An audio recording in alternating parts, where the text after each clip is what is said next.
processing centers to the local communities living in the tropical forest areas that allows them to derive a sustainable source of income from the forest without destroying them.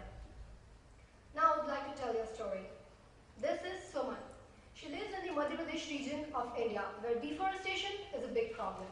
Because the local people there cut down the trees either for timber, fuel wood, or cattle raising. Well, Arboreal as a social business looks into the following question. How to add value to the forest without destroying it?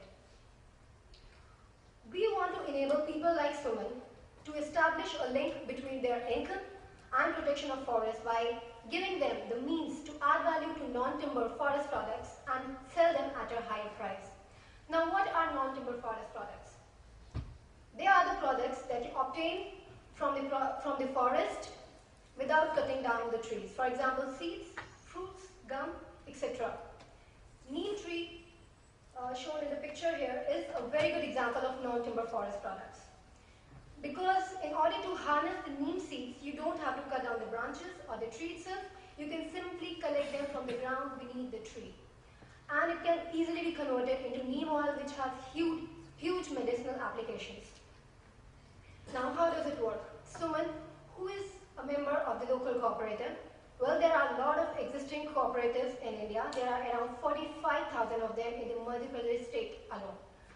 So cooperatives like these take a microfinance loan and they buy the Arboreal package, which comprises of three things.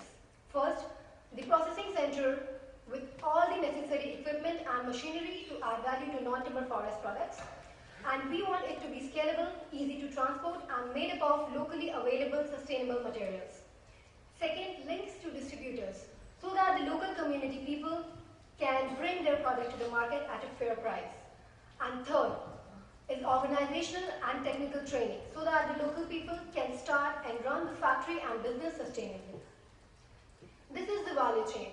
Currently, people like Suman are involved only in the extreme left of the value chain. They collect the raw neem seeds from the ground and sell them in the local market at a very low price. But with Arboreal's processing center, they'll be able to add value to it. In this case, they extract neem oil from it and sell it in the national and international market at a much higher price. And in this way, they'll be able to earn a lot more than they would have ever earned by just collecting the raw neem seeds and selling it in the national market. And where do we get our money from? We take a profit margin on each sale of our factory.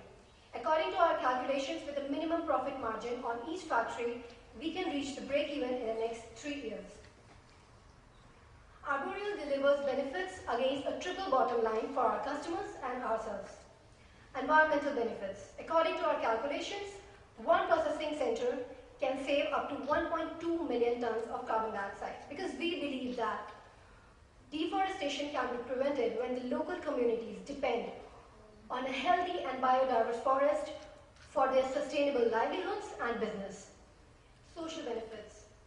Through our education and training programs and employment creation, we believe that there will be a huge demographic impact, because these people will then stop moving to urban cities in search of jobs, which will ultimately lead to a slowdown in the growth of slums in urban cities, which is currently a very big problem for Government of India. Economic benefits. Arboreal will help the local communities to start their own economically sustainable businesses that will ultimately lead to their economic independence. Now, the most important part, the progress so far. As Malia has already mentioned, we were selected for the public award at the Climate-KIC Final Business Competition held in London on 12th of August. And on the same day, we received a funding of 5,000 euros from a private investor. And honestly, that was the point of motivation for us when we decided that we are going to continue with the project. We have also been awarded funding of 15,000 euros from Greenhouse Foundation to support market research, feasibility study, and prototyping of the project. We are in advanced talks with Tropical Forest Research Institution in India and Madhya Pradesh Minor Forest Produce Federation for an official collaboration. Minor forest produce is an old name for non-timber forest products. We have some personal connections here, and so we are in advanced talks with them for an official collaboration, and we are expecting a positive outcome.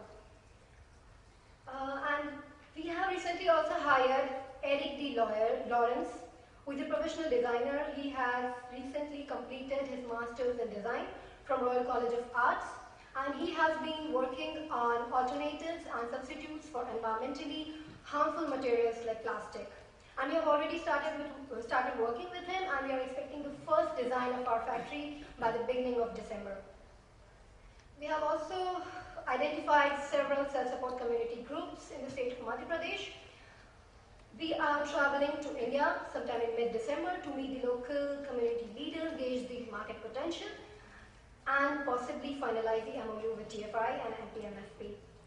We are also in talks with Ministry of Rural Development in India for support and additional funding in the form of subsidies for the factory. That's pretty much what we have done in the past 2 months. This is our team.